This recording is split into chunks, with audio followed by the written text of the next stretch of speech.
বর্তমান সময়ে আমরা যে সমস্ত আধুনিক যানবাহন ব্যবহার করে চলেছি এইগুলোর মধ্যে ইন্টারনাল কম্বাসন ইঞ্জিন থাকে। এখানে জ্বালানি হিসেবে ব্যবহার করা হয় পেট্রোল অথবা ডিজেল।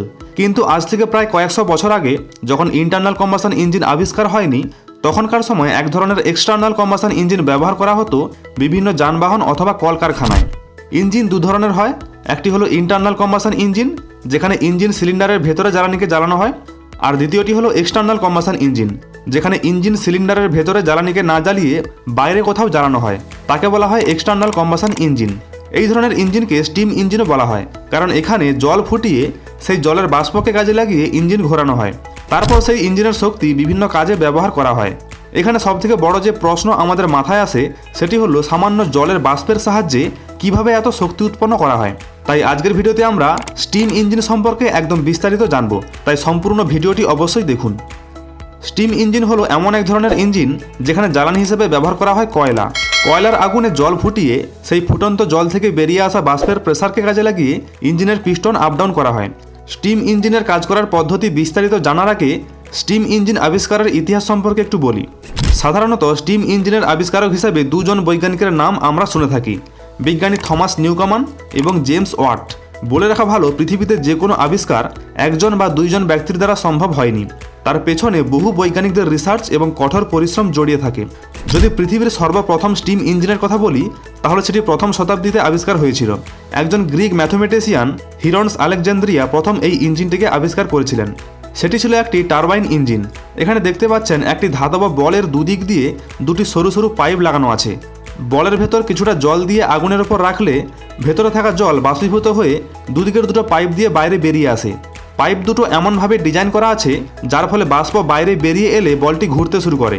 তখনকার দিনে এই ইঞ্জিনটিকে সেরকম কোনো কাজে লাগানো যায়নি, কিন্তু এই ইঞ্জিনটি আবিষ্কার করার পর থেকেই অটোমেটিক ঘূর্ণন শক্তি উৎপন্ন করার জন্য অনেক বৈজ্ঞানিকরা রিসার্চ করতে শুরু করে, কারণ ঘূর্ণন শক্তির সাহায্যে আমরা সব রকম কাজ করতে পারি।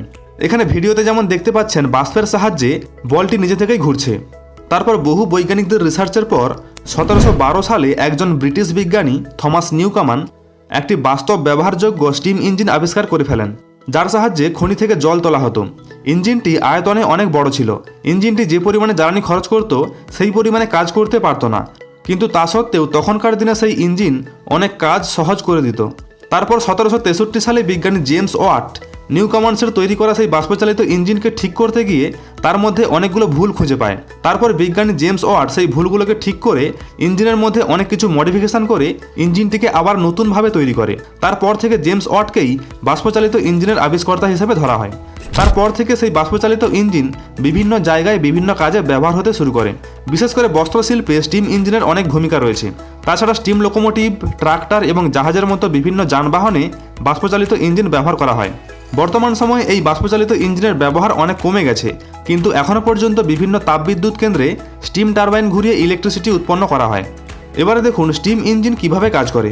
সমস্ত স্টিম ইঞ্জিনের কাজ করার পদ্ধতি একই রকম। এখন আমরা একটি লোকোমোটিভ স্টিম ইঞ্জিনের কাজ করার পদ্ধতি ব্যাখ্যা করে দেখাবো। প্রথমে বলে রাখি স্টিম কি বা কিভাবে স্টিমের সাহায্যে এত পরিমাণ শক্তি উৎপন্ন করা হয়। আমরা সবাই জানি জল গরম করলে জল থেকে বাষ্প বেরিয়ে আসে। জলের স্ফুটনাঙ্ক 100 ডিগ্রি সেলসিয়াস তাপমাত্রা। তাই জলের ওপর 100 ডিগ্রি সেলসিয়াসের থেকে যত বেশি তাপ প্রয়োগ করা হবে তত দ্রুত এবং বেশি পরিমাণে জল বাষ্পে পরিণত হবে। এবারে আপনি বলুন 1 লিটার জলকে সম্পূর্ণরূপে বাষ্পে রূপান্তরিত করে সেই বাষ্পের উপর কোনো রকম চাপ প্রয়োগ না করে সাধারণ বায়ুমণ্ডলীয় চাপে যদি কোনো পাত্রে ধরে রাখার চেষ্টা করি, তাহলে কত লিটার পাত্রের প্রয়োজন হবে? আপনার কি মনে হয়, 10 লিটার না 100 লিটার? একবার কমেন্টে লিখে দিন। 1 লিটার জলের বাষ্প ধরে রাখার জন্য প্রায় 1700 লিটার আয়তনের পাত্রের প্রয়োজন, প্রায় 4টে বড় বড় রেফ্রিজারের সমান। এবারে এই 1700 লিটার বাষ্পকে যদি 1700 লিটার আয়তনের কোনো পাত্রে না রেখে অতিরিক্ত চাপ দিয়ে কম্প্রেসড করে যদি 1 লিটার আয়তনের পাত্রে রাখা হয়, তাহলে সেই পাত্রের দেওয়ালে কতটা পরিমাণ প্রেসার উৎপন্ন হবে তা আপনি বুঝতেই পারছেন। সেই প্রেসারকে কাজে লাগিয়ে অনেক শক্তির সঙ্গে কোনো চাকা ঘোরানো হয়। এবারে একটি লোকোমোটিভ স্টিম ইঞ্জিনের ডিজাইন দেখুন।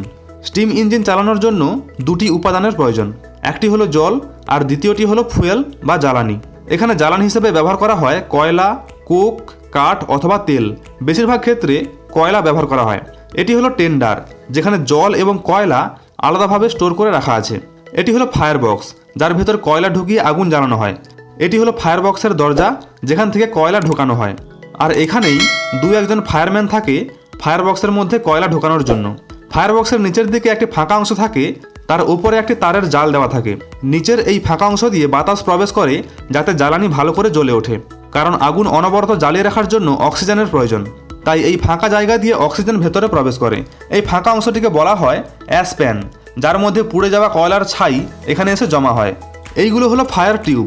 যখন ফায়ার চেম্বারের মধ্যে আগুন জ্বলে তখন এই টিউবগুলো অতিরিক্ত গরম হয়ে গিয়ে জলকে তাড়াতাড়ি ফুটিয়ে তোলে, আর এই টিউবগুলোর মধ্য দিয়েই উৎপন্ন ধোঁয়া চিমনি দিয়ে বাইরে বের করে দেওয়া হয়।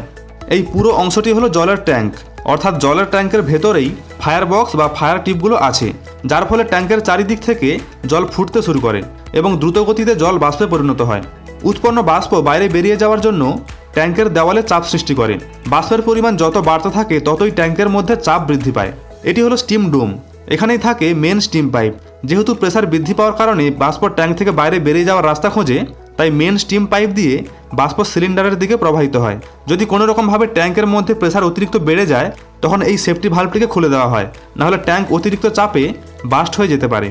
মেন স্টিম পাইপের মুখ ভালভের সাহায্যে নিয়ন্ত্রণ করা হয়। যখন ভালভ অন করা হয় তখন বাষ্প সিলিন্ডারের দিকে প্রবাহিত হয়। এবারে দেখুন বাষ্পের প্রেসারকে কাজে লাগিয়ে কিভাবে সিলিন্ডারের মধ্যে থাকা পিস্টন আপ ডাউন করে এবং চাকা ঘোরানো হয়। এটিকে পিস্টন ইঞ্জিনও বলা হয়, কারণ এখানে সাধারণ ইঞ্জিনের মতো সিলিন্ডার পিস্টন থাকে। সব জায়গায় পিস্টনকে একটি আবদ্ধ সিলিন্ডারের মধ্যে রাখা হয়। এটি হলো সিলিন্ডার আর এটি হলো পিস্টন। পিস্টনটি ড্রাইভিং রডের সাহায্যে ড্রাইভিং চাকার সঙ্গে যুক্ত থাকে। যখন পিস্টন সামনে পেছনে যাওয়া আসা করে তখন ড্রাইভিং চাকা ঘুরতে শুরু করে। এখানে কিছুটা ক্র্যাঙ্কশ্যাফটের মতো মেকানিজম কাজ করে। সাধারণ ইন্টারনাল কম্বাসন ইঞ্জিনে যেখানে ক্র্যাঙ্কশ্যাফটের সাহায্যে পিস্টনের আপ ডাউন গতিকে ঘূর্ণন শক্তিতে রূপান্তরিত করা হয়, ঠিক একই রকমভাবে এখানে কাজ করে। এখানে সবগুলো চাকা একে অপরের সঙ্গে যুক্ত করে রাখা হয় যাতে একটি চাকার ওপর বেশি চাপ সৃষ্টি না হয়। এখানে আরও একটি সিলিন্ডার আছে, এটিকে বলা হয় স্লাইড ভালভ। এই ভালভের সাহায্যে বাষ্পের দিক পরিবর্তন করা হয় এবং এক্সজস্ট গ্যাস বাইরে বের করে দেয়। স্লাইড ভালভটিকে অপারেট করার জন্য রডের সাহায্যে ড্রাইভার চাকার সঙ্গে যুক্ত করা থাকে। এবারে দেখুন বাষ্পের প্রেসারের সাহায্যে পিস্টন কিভাবে সামনে পেছনে যাওয়া আসা করে। বয়লার থেকে বাষ্প মেন স্টিম পাইপের সাহায্যে সিলিন্ডারে প্রবেশ করানো হয়। প্রথমে পিস্টনের একদিকে বাষ্প প্রবেশ করে, বাষ্পের চাপে পিস্টন বিপরীত দিকে সরে যায়। ঠিক সেই মুহূর্তে উপরে থাকা ভালভটি উল্টো দিকে সরে আসে, যার ফলে এই দিকের রাস্তা বন্ধ হয়ে যায়। তাই এই দিক দিয়ে বাষ্প আর সিলিন্ডারের মধ্যে প্রবেশ করতে পারে না। ঠিক তখনই বিপরীত দিকে অন্য একটি রাস্তা খুলে যায়, তাই বাষ্প তখন নতুন রাস্তা দিয়ে পিস্টনের উল্টো দিকে প্রবেশ করে। তাই পিস্টন আবার আগের জায়গায় ফিরে আসে, আর পিস্টনের এই দিকে যে পরিমাণ বাষ্প আছে তা এই রাস্তা দিয়ে বাইরে বেরিয়ে যায়। যখন পিস্টন এই প্রান্তে চলে আসে তখন স্লাইড ভালভ আবার এই রাস্তাটিকে বন্ধ করে দেয় আর এই দিকের রাস্তা খুলে দেয়। তখন বাষ্প আবার পিস্টনের এই প্রান্তে প্রবেশ করে, আর এই দিকে থাকা বাষ্প এই রাস্তা দিয়ে বাইরে বেরিয়ে যায়।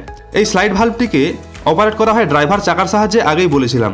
ঠিক এইভাবেই অনবরত পিস্টন সামনে পেছনে যাওয়া আসা করে, যার ফলে চাকা ঘোরে আর ট্রেন সামনের দিকে এগিয়ে যায়। এইভাবেই স্টিম ইঞ্জিন কাজ করে।